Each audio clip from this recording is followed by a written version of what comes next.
ami internaute de Seneweb TV seneweb.com salaamaaleykum encore une fois amati nañ mbégte teewaat ci seen émission bi nga xam ne ni moo di hors sujet à chaque fois rek ñuy dem di rencontrer ay nit yoo xam ne am nañ sujet yi ñu war a mën a waxtaanee fii ci Sénégal tey ñu ñëw fekk ci kenn koo xam ne icône la ci musique sénégalaise hip hop Sénégal xam nañ ko baax a baax le king Daddy Bibson nit koo xam ne wax dëgg yàlla li mu defal hip hop Sénégal buñ toogoon di ko wax ba suba duñu fi jógee tey nag moom la ñu am honneur ñëw seet si ko Daddy Bibson ñu ngi lay ziar. waaw salaamaaleykum waaw mon frère mon young frère DJ Bara waaw maa ngi lay bëggee yow ak saa ay sanu bu baax a baax waaw si ñëw bi ngeen ñëw fekk si ma sama kër et puis franchement maa ngi nuyu ñëpp di wax chaque fois ni ma koy faral di waxee jërëjëfe Baye Niass di wax jaraw lakk Baye Cheikh Mamour parce que dafay nekk loo xam ni ñoom chaque fois bu ma demee bay def loo xam ni neexul wala xalaat naa ni du neex yàlla wala du neex jaamu yàlla yi dama leen xalaatee damay bàyyi mu sedd quoi donc chaque fois dama leen wax jërëjëf Cheikh Mamour Insa ruhullahi ak Baye Cheikh Ibrahim Niass radiallahu taala anhu macha allah comme que hors sujet l'émission bi tudd ci sujet boobu laay njëkk ñu waxtaanee mu di sujet bi nga xam ne moom nga commencé mu di boo demee bay bëgg a def dara sax boo leen xalaatee bàyyi mu sedd mu di kii nga xam ne moo di Baye Niass rawatina ki nga xam ne nii moo di Baye Cheikh Mamour Insa nekk koo xam ne ku yàlla baaxal la ku yàlla may la sa digganteeg moom lan la waaw man maa ngi xam Cheikh Mamour Insa Roula maa ngi ko xam en fin 98 début 99 si laa ko xam 99 nag mun naa xam laa ko xam carrément parce que waa si laa jël wérd si moom waaw mu dugal ma si tarixa Tijaan jox ma wérd waaw dëgg fa yàlla lépp loo xam ne ñun ñoo ngi koy xam di ko waxtaanee mun naa wax 99,99% yi si moom lañ ko déggee te même buñ ko déggee feneen dinañ ko jéem a vérifier si moom xool moom ni ñu koy xatee lan la si antu lan la si indi lan la si apporter parce que dafa nekk jeune non seulement nekk intellectuel parce qu'il a été prof d'anglais ba pare nekk jeune boo xam ni kenn mënul taxaw ni kii maa ko xamal kii maa ko jàngal kenn mënul wax ni kii maa ko defal lii waaw moom daal si mbaaxum yàlla la amee lu mu am yëpp ak si mbaaxu Cheikh Ibrahim Niass si xaalu Cheikh Ahmed Tidiane Chérif si leeru yonent Yàlla Muhammad sallallahu alayhi wa sallam donc maa ngi koy gërëm di ko nuyu chaque fois di wax ni moom ñun amuñu fayam waaw donc moom sama wasila la si Cheikh Ibrahim Niass radiallahu anhu mais tamit si je peux me permettre d'être un peu par exemple mun naa wax xaw a osé tuuti dinaa ne sama xarit la waaye nag sama soppe la man maa ko soppal sama bopp bëggal ko sama bopp ba nga xam ni moom lu mu waxul rek man waxuma waaye lu mu wax rek loolu laa wax macha allah ba tax na artistes yu bëree bëri dañ ne ñoom buñ nekkee taalibe Baye Niass yow yaa tax waaw loolu fan nga jaar ak ñoom ba yóbbu leen loolu waxin la rek fii Cheikh Ibrahima rek moo tax parce que mais nag xam nga lépp loo gis day am yoon waaye nag dañ toll jamono boo xam jamono déclic lañ toll jamono boo xam ni nit ñi dañu war a gindeeku parce que ni topp nit rek di ko wax ni lii di ko wax defal lii defal laa lii mooy tarbiya te alors que demewul noonu day mel ni rek nga am sa benn soi-disant tool boo xam ni boo fa jiwee doo fa jiw dara donc loolu moom perte la perte temps la perte énergie la perte lépp la mais dañ toll si jamono yi xam yaay kan parce que foo fëgg sa dënn ni man maay Cheikh Coly wala maay Bibson rek di nga am noo ko turee lii di nga ko tuddee dënn lii di nga ko tuddee bopp lii di nga ko tuddee karaw lii di nga ko tuddee neneen ak neneen donc boo xoolee moo tax sax son wu Fada Freddy boobu di ma yóbbu si ay xaal ba maa ngi koy bëgg a remixer mooy bi ma kii si dans la vie et quelle est ma destinée parce que ba ngay liir juddi sa yaay ak sa papa nga juddu nekk neen def yaramu neen solo dara ñu lay xalaatal di la xalaatal ba jox la ab tur bi xëy na sax gars yi toog di ko xalaat ba jox la ko est-ce que tur boobu yaa ko moom waaye nag dëgg-dëgg nit am na turam te ñoo ngi ko bind 5 fois ci moom xëy na ñeent yi ñoo gën a feeñ waaye benn bi moom mooy bi nga xam ne bu ko xamee rek dëgg-dëgg xam ni dëgg man maa di diw waaye nag loolu nag moom moo waral tey ji nii ñun ñu ko doon wax parce que dañ ko wër ma doon toog ba si yàgg di déglu ay vent di déglu vent yi di déglu du Njaay Kumba Rose di la wax ni moom day dégg ay sonorités yoo xam du xam fu mu koy déggee di dégg Bob Marley di la wax ni ay there's a natural mystic blowing in on the air if you listen carefully you can hear xam nga di déglu yooyu yëpp di déglu ni ñu koy waxatee nit ñi di wax di dégg bruit di dégg xaj yi di mbow di dégg ginaar yi di kokoriko di dégg yooyu yëpp mais di wax waa ñii lan la ñu mën a wax waa lii ni bruit bi nan lay tekki di dégg do ré mi fa sol la si do lépp si benn clavier nga war a wax waa lii ni moom lan moo tax muy def do warul def ree lii ak nii ak nii ak nii c'est que yooyu yëpp nag moo ñu doon tax après ñuy dem di gëstu di wax ni lépp lu war lépp lu am rek am na lu nekk si ginnaaw loolu macha allah te li nekk si ginnaaw loolu moo koy gën a nekk di moom donc ñun nag ñu bëggoon xam ni am na lu nekk suñu ginnaaw donc su lu nekk si ginnaaw loolu bëggoon xam lan la ba xam ni loolu moo gën di nekk di ñun te loolu mooy dëgg-dëgg di ñun loolu moom moo ñu yóbbu woon nag ñuy koy wër di ko wër ba yegg Medina Baye en 98 ak Rapa Adio ñu dem fa concert dal kër Pa Ousmane Thiam yal na yàlla yokk ñu si leeram waaw te saraxam yàgg lool si loxo njabootam donc foofu laa commencé waxtaan ak ku tudd Ahmada Niass benn sëtu Baye Niass ak kenn ku tudd Pape Omar Diawara ak benn waay bu tudd Boubacar Thiam ñu waxtaan fekk maa ngi wër loolu di ko wër di wax waa lan moo nekk si ginnaaw mbir yi di def ñi foog ne loolu la te du moom après si lañ ma yóbbee nag si imam Hassan radiallahu taala anhu jotuma faa jël wérd ma dégg ko mu waxtaan bi ma ñibbisee nag di ko wër si lañ ma boole ku tudd Babs révélateur boole ma ak Baye Cheikh Maam Rinsa ma jël tarbiya jël wérd bi ma demee ba nekk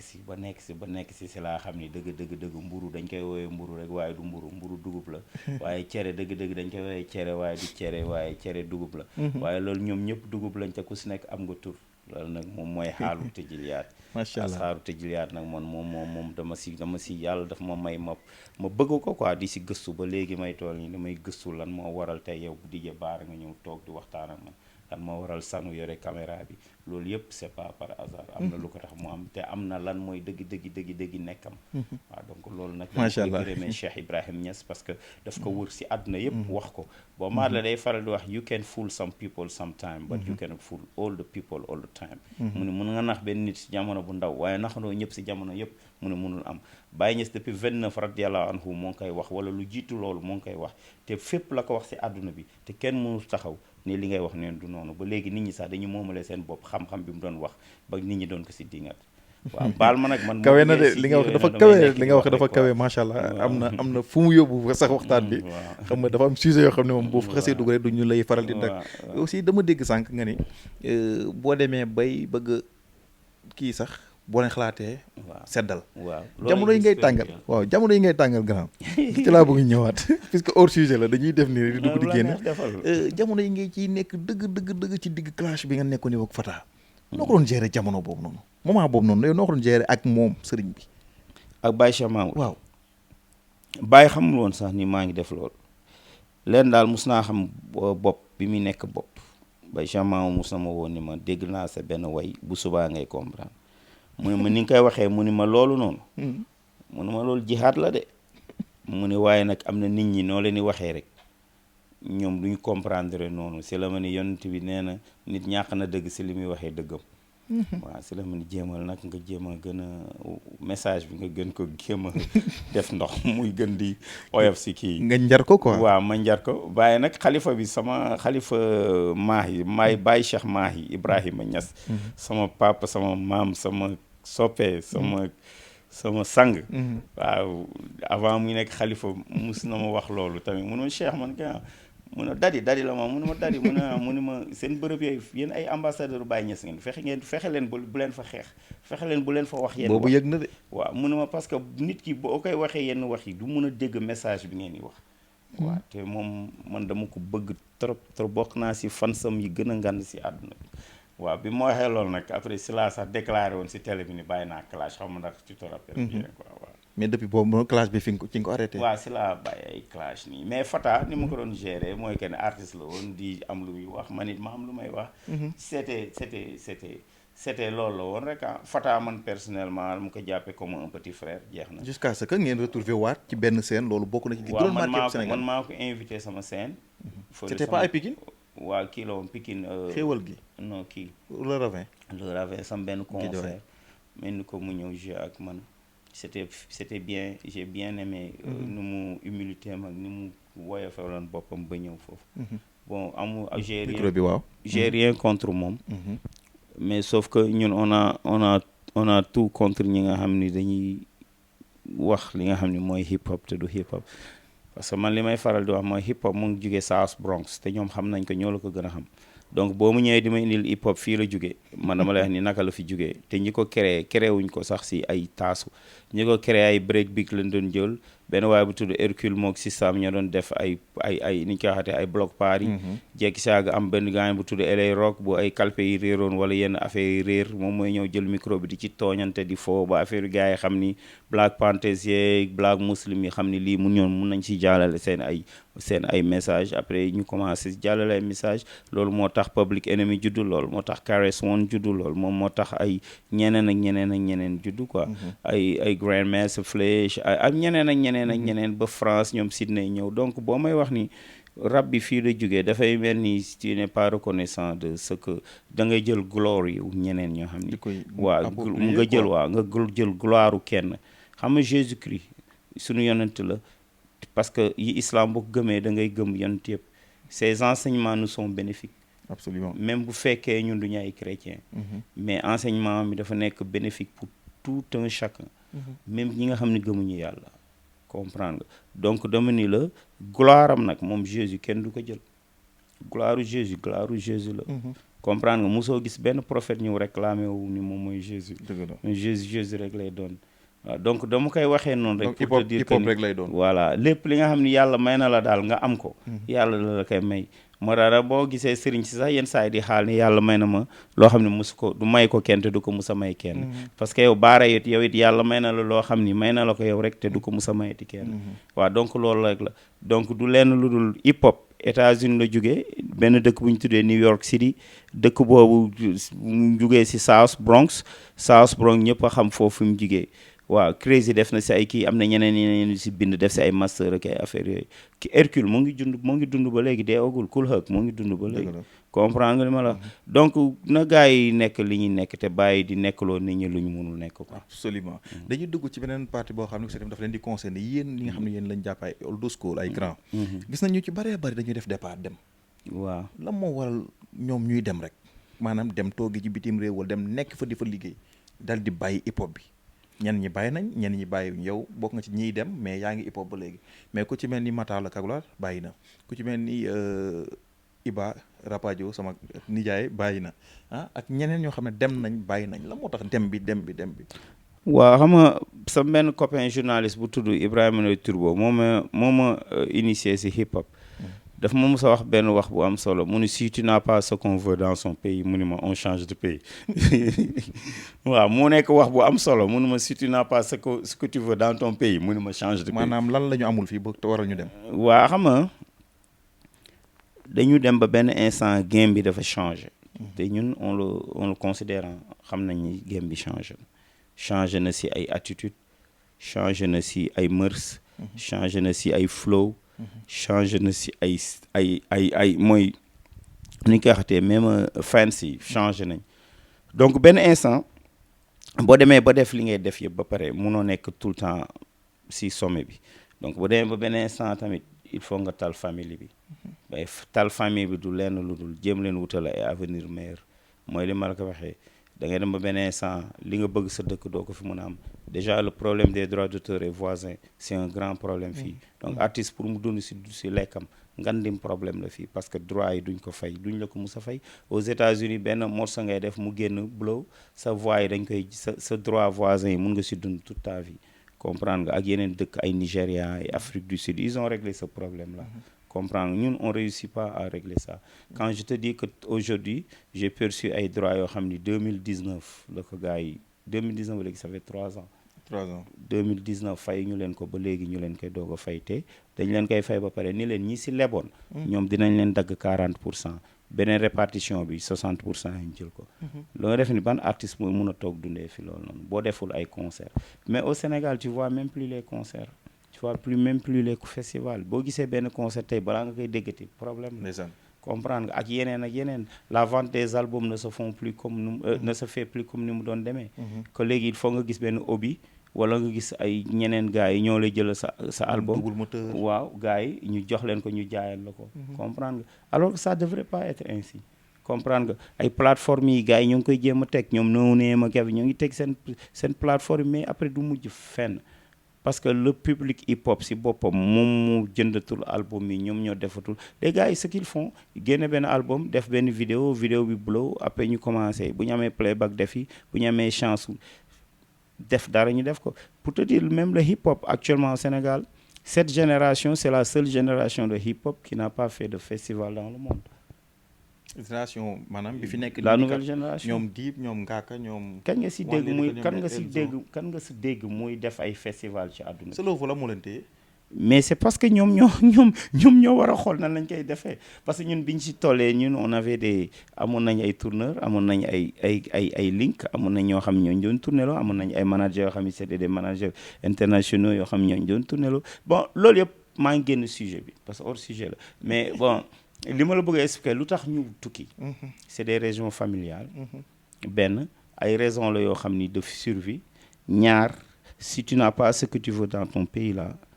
change de pays même bu fekkee Mali la wala Guinée def ko. absolument loolu message la boo xam ne Dady Bibson moo ko yëkkati. am na album boo génnee bu tudd Insa Ibnu Mariama. moom nga mujjee génnee. bi nga koy génnee ñu ñëw ñu gis Tidjani 733. waaw comme non. waaw pourquoi tour boobu noonu ak album bi lan la doon bëgg a wax. exactement. waaw en fait Tidjani xam nga man déjà bi ma jëlee tarbiya jël wérd si Cheikh Baye Cheikh Mamour Insaroulahi daf ma changé sama tur daf ni ma nañ lay woowee Cheikh Ahmed Tidjani. donc depuis 98 képp koo xam ni taalibe Cheikh Ibrahima Niass nga wala taalibe radiyallahu taala anhu wala taalibe Baye Cheikh Mamour Insa loolu nga may wooye wala taalibe Baye rek en général ñoom noonu lañ ma woowee Cheikh Tidiane noonu lañ ma xam donc bi ma demee ba ni damay def 13 albums hip hop Baye du ma génnete album boo xam ni Dady Bibson lañ siy def Dady Bibson présente donc bi may ñëwaat man dama leen doon wax ni man je parle le plus que de Baye rek laay wax ak yàlla ak yonent bi Cheikh Tidiane Cheikh Ibrahima Niass Baye Cheikh Mamour man yàlla rek Serigne Touba sax Cheikh maam Alhaji Malick radiyallahu anhum ñoom ñëpp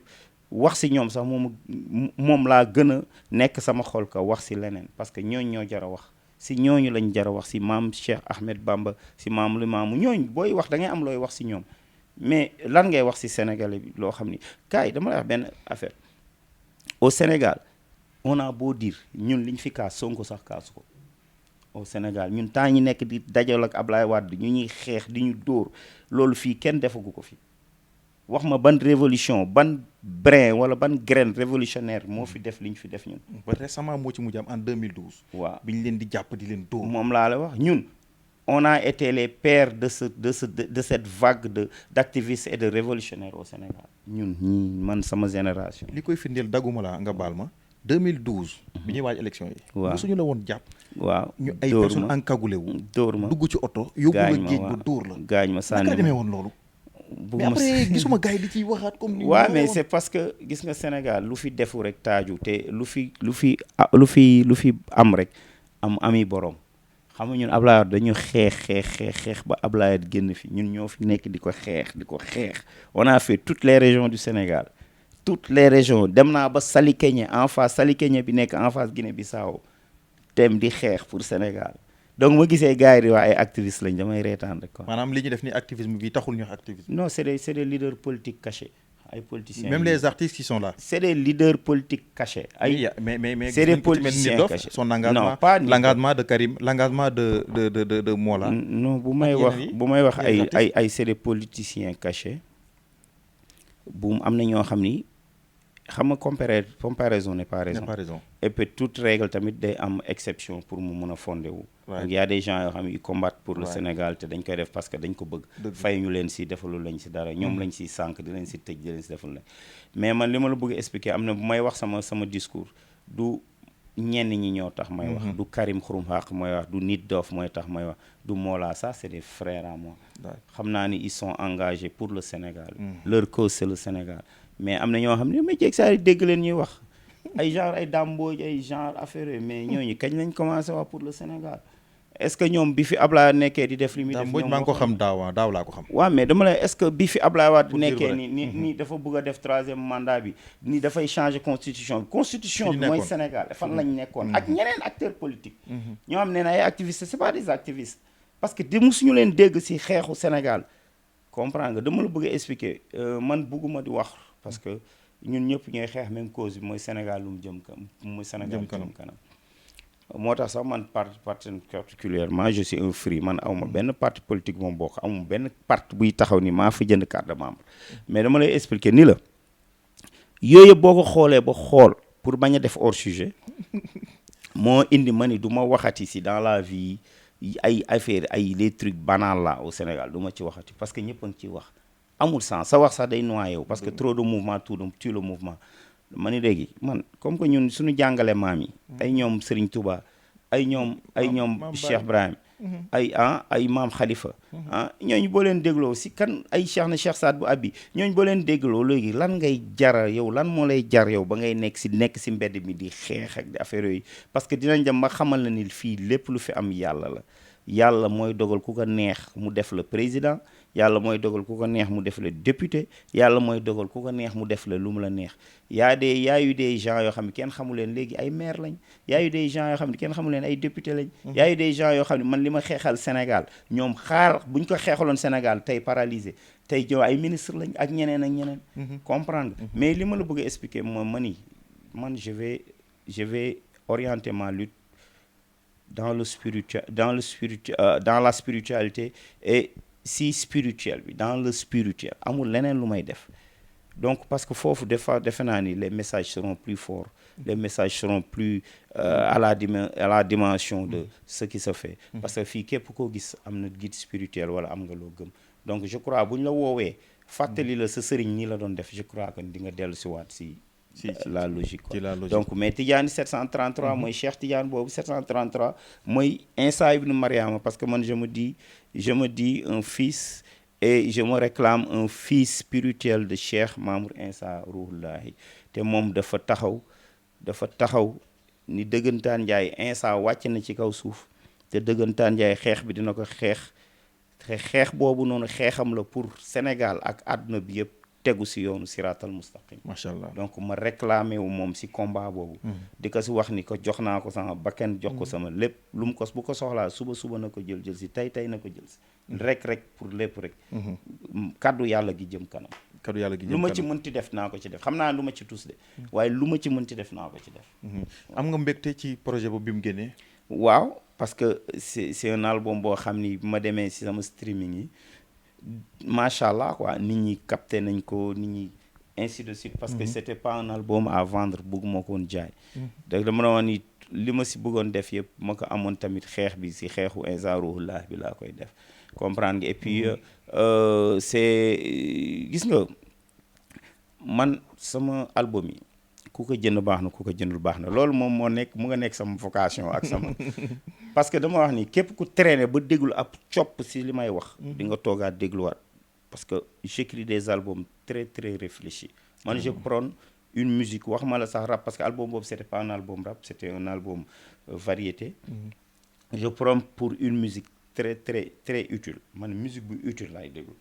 bañ na ko fii Sénégal bu ma demee ba mënuma déglu ay message may déglu musique ñi may déglu mooy ay Cheikh Lo ñi may déglu mooy ay Kinelam Mambamba man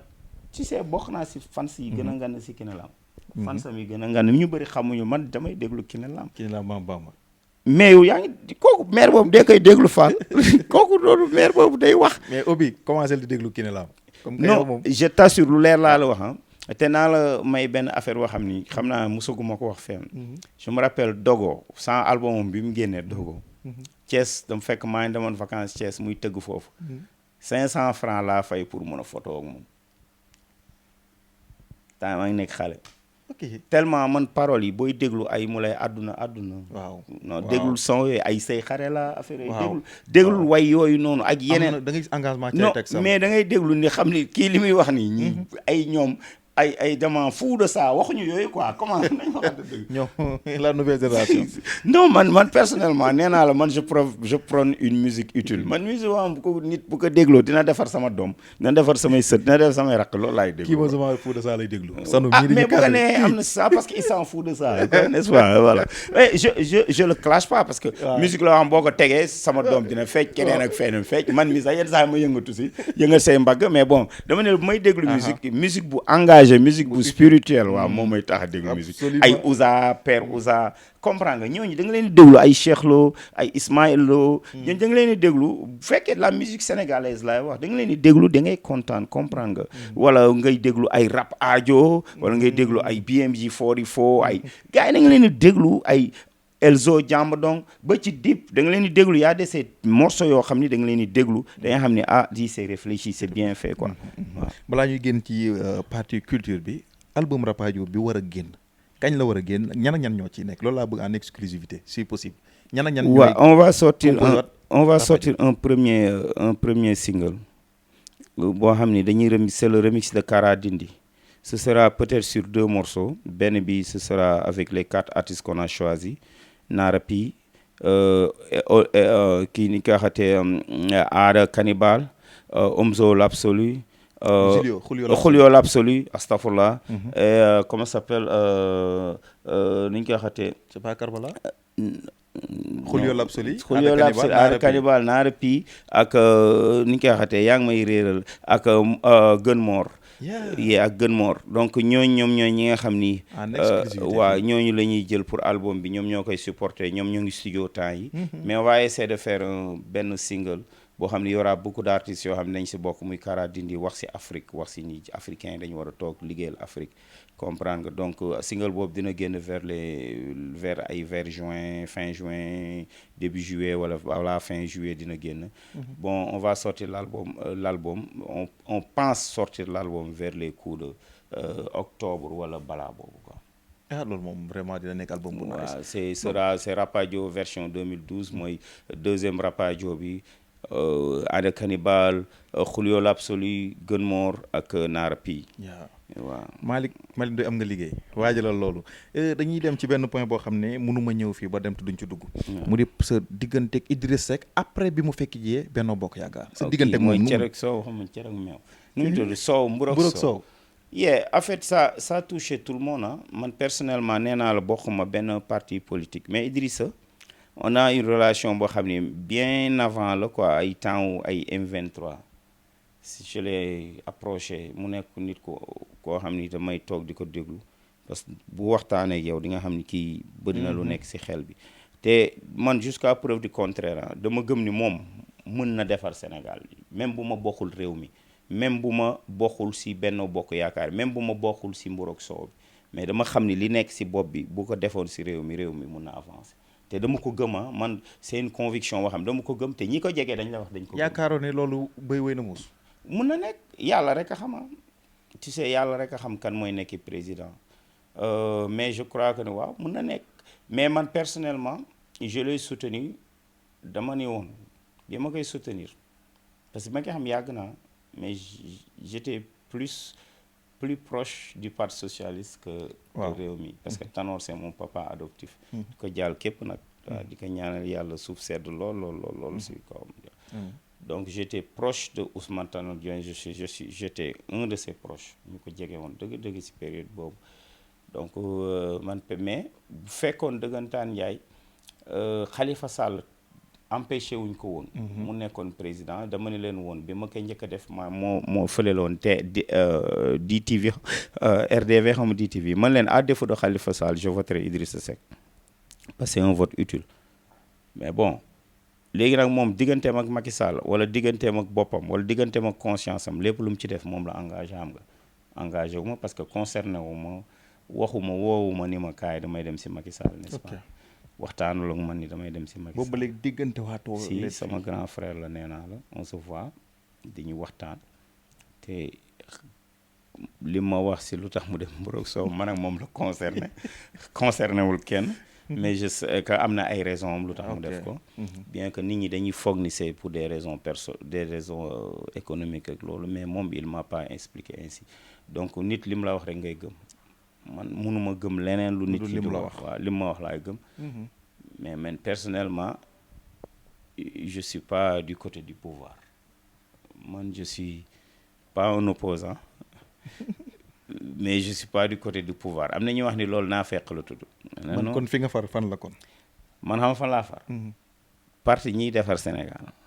yow tey Baara boo amoon sa projet de vie ñëw ni ma damay defar Sénégal lii mooy sama projet ma gis ni lii nii projet bu taxaw la dama ko def, mais actuellement man li ma xalaat ni mooy defar Sénégal du si kenn si ñoom moo koy wax. du Benno Bokk Yaakaar. du opposition bi. le problème du Sénégal devrait commencer par la sécurité sociale. loolu la war a tàmbalee. gis nga sécurité sociale tant que réglé gis nga dëkk yi ngand yëpp si àdduna ba si États-Unis sécurité sociale bu ñu ko amoon bu dëgër au Sénégal bu ñuy mayee sax xaalis bi ñu mayee dañ xam ñi ñu koy may. parce que dinañ xam ku si nekk lan ngay say transaction booy jënd téléphone dinañ xam ni Didier Bara jënd na téléphone lii mooy numéro sécurité sociale am si la ko jëndee. dinañ xam ni Didier Bara tijji na benn compte numéro compte sécurité sociale am lii la. tijji nañ ko dañu xam Didier Bara def na transaction bi lii mooy numéro sécurité sociale am gis nga loolu buñ ko réglé woon ba pare dinañ xam bon yi ñu mayee même bi bon yi wane ay sécurité kii bi gars yi di mayee nu ñu koy waxatee Macky Sall affaire yu mayee par weer paa yi nii. bourse de sécurité sociale dinañ xam kañ lañ koy may. bourse de la nañ ko tuddee. bourse de sécurité sociale. waaw mu ngi noonu donc comme ça sécurité sociale la ñu ñëwaat mais est-ce que paa yooyu ñu koy may am nañ numéro de sécurité sociale. waaw. lu jar a laaj leen ko donc loolu dama koy wax benn jour benn waaye woo ma depuis les États-Unis ni ma loolu boo koy faral di wax léegi gars yi indi la ay problème man ko du ma ko wax man je combattrai pour mon pays parce que foofu la ñuy jaaree booy def parrainage boo dugalee sa sécurité sociale dañ xam ni kii dugal na parrainage boo voté dañ xam ni kii dugal na kii voté woon na boo defee li dañ xam ni kii def na la boo defee émission ñun la ay tapel kii lépp looy def transaction yi muy banque muy lu nekk boo ko jaaree partout ni wax ma numéro carte d'identité parce que numéro carte d'identité day changé dëgg la ñaata yoon nga fi am carte d'identité numéro bi du nekkati benn bi sa at bi rek lañ ci def sa tour bi âge bi de naissance moom da si nekk lii si des yëpp mën nañ ko changé dama ne numéro sécurité sociale tant que defuñu ko le problème de la sécurité sociale au pays tant que réglé wuñ ko ba ñëpp am sécurité sociale ba nga xam ni booy fay sa mindaan da nga koy à défaut de 30 000 francs par salaire nga tijjil ko compte di ko versel mu koy xam ñu koy état bi di ko dagg bu demee ba bëgg a leb banque bi dina ko mën a lebal bu bëggee oto nañ ko lebal bu bëggee kër nañ ko lebal Sénégal du te ñoom xam nañ ko parce que ils ont vécu aux États-Unis Macky Sall dund na États-Unis Marème Faye Sall dund na États-Unis ay ñoom ñëpp foofu lañ dund ay Canada lan moo tax ñu raw ñu c'est parce que c'est des sociétés très organisées très organisées comprendre nga li ma la mais am na yu bëri yoo xam ni man dama ci d'accordul ak opposition yi musuma leen gis ñu def ay proposition yoo xam day jëmale Sénégal kanam musaguma ko gis ay dañuy kaas rek sunu activistes yi ñoom ñëpp kaas rek musuma leen gis ñu ni nañ def lii pourquoi pas mënuñu def lii pourquoi pas mënuñu wut on a vu hier ñooñu jël ay jaasi di gor nit ñi les agresseurs mais loolu lan moo koy faj dem ba kër jàmbur xam lan moo koy faj il faut qu'on ait benn police bu am doole police bu nit ñi réglé bu nit ñi ragal xam la lan moo koy indi mooy nga policiers yi nga defal leen na mettre leen dans de telles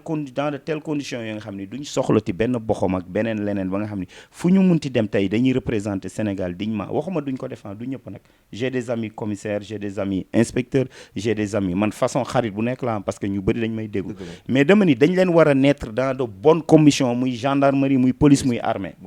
buñ ko defoon benn ministre dañu mës a def benn débat fi temps Ablaye Wade fii à Grand Yoff ma ne ko li ñuy def mooy fas yi ñoo ngi fi en pagaille nañ jël fas yi dugal policiers yi si biir ñu ay fas dugg si koñ yi policiers yi nañ jël ay vélo États-Unis da ngay gis policier vélo fii ñaata nit a fi am vélo Jakarta mënuñu fa am Jakarta policiers yi di dugg si koñ yi di xool lu tax ñaata jeunes ñoo nekk si mbedd bi mënuñu leen recruter AFP yi mënuñu leen jël boole leen kii police ASP yi ñaata temps lañ def actuellement ak nguur gi mun na leen jël recruter leen def leen ay agent de police nañu waxante dëgg ASP mooy lan du leen jël police de proximité mooy lan du leen jël dugal leen foofu wala ñu def leen sax pain mayonnaise police municipale ñu jege population bi nañu waxante dëgg y a beaucoup de choses à faire compris y a beaucoup de choses à faire mais doo si dégg kenn ku lay toog di wax lii mooy suñu programme lii la ñu war a def kaas kese mais moo tax man aw ma gisuma sama bopp si pouvoir bi gisuma sama bopp si opposition bi xam na laay def je fais partie des honnêtes gens léegi bu ma demee nag ba gis ni nit ki nii bu ma ko toppee mun na ma ko jàppalee wala ñu topp ñu ànd nañu waxtaan wala ma koy jox samay idée mun na ko valoir mun na ko indi foo xam ni au devant de la scène ba nit ñi mun si jël jëriñu ci mais ñu jël ci jëriñu ci. Absolument. comprendre nga. mais je dis pas que lépp lu nguur gi di def baaxul du ma ne tamit opposition bi lépp lu ñuy def baaxul parce que tamit ils ont fait opposition bu dëgër moom mooy def tamit pouvoir bu dëgër parce que opposition bi bu nekkee très bonne dañuy liggéey. waaw opposition bu dëgër. maanaam opposants yi nga xam jox na leen ay poste de responsabilité. muy Babacar Diop bu Thiès muy Ousmane Sonko bu fële muy Barthélémy Diaz ñi nga xam ñoo yore les grandes villes parce que c'est des grandes villes yi ma la wax nii ak ñeneen bu ñu def bu ñu defee ay preuves si emploi des jeunes maanaam pas emploi des jeunes mais si dimbali ndaw yi ñu am ay lii si jëm leen boole regrouper leen wax leen ay lii mun nañ ko def bu ñu ko defee ni ngeen de am ay plan pour la jeunesse am ay plan pour les vieux am ay plan pour leneen bu ñu ko defoon tey jii nii si dëkk bi affaire yi jëm kanam mais doo ma ñëw ni ma Macky Sall def fi dara Macky Sall am na ñu fi def Macky Sall tey jii nii booy dem Foundiougne léegi booy demati Passy yow daf booy dem Passy wala Kaarang dafa jarati ngay wërati Kaolack da ngay bëtt Foundiougne dem loolu c'est pas un acquis kan moo si bénéficié wu Macky Sall wala ñun ñëppay si bénéficié wu waaw du muy noonu donc il faut pas rek chaque fois ñuy toog di aveuglé wu si ay lenn kii li mu fi def fi daal non faut pas ko mbëri ñoo ngi si gis seen bopp am nañ seen arena ñaata yoon lañ ko aas musuñu am yàgg na ah ainsi de suite donc dama lay expliquer ni la man personnellement gëmuma ni ñun opposition rek mooy di kaas ak di xalaat opposition mooy di amay xalaat di ci diisoo ak nit ñi di ko taaj nit ñi di ci xalaat di ci waxtaan loolu mooy opposition mais nekk rek di opposé wu kii li mu def baaxul gis nga Donald Trump bi mu nekkee pouvoir bi bi mu nekkee journaliste di ko sonal fële aux États-Unis di ko wax lu tax nga laal sexe xale bi xam nga lu mu leen si tegal I love grabbing pussy mu ni moom di laal sexe daf ko neex te président la loolu def ko Sénégal xool non fii moom loolu moom kenn du ko baale. waaw mais kooku au moins am na honnêteté wax la loolu. mais dama ni tant que amuñu ay dañ ko nangu wax te fii duñ la ko baal. mais xoolal le cas de Yewwi seen problème bi Saliou Sarr ak Déthié ak Déthié Fall ku si nekk di wax yow yaa fauté mais ñoom ñoo fauté ñoom ñaar ñëpp a fauté finalement Yewwi moo fauté parce que déggatoo benn leader bu ngand si waaye Yewwi toog ni kii moo fauté wala kii moo fauté wala ñu wax si sax. te pourtant 7 députés de Yewwi à Dakar au moins ne représentent le département de Dakar donc loolu la donc le truc c'est que man maa farul benn parti bokkuma benn parti man parti Baye Cheikh Mamour Insa laa bokk machallah bokkuma beneen parti léegi nag parti dëgg bi bu ma ci bokkee ku def lu naay sama lay li ngay def noonu la ku deful naay sama li ngay def du noonu muy Idrissa bi nga xam ni sama xarit la muy ni ma ko doon defee si Tanor ba ñëw ni ko waaye jeunes yi nee na da ngaa xaw a yàmbar ni na ma yàlla baal mu ne ma mais si on a des jeunes comme toi et Barthélémy pourquoi se faire comme permettre de faire comme vous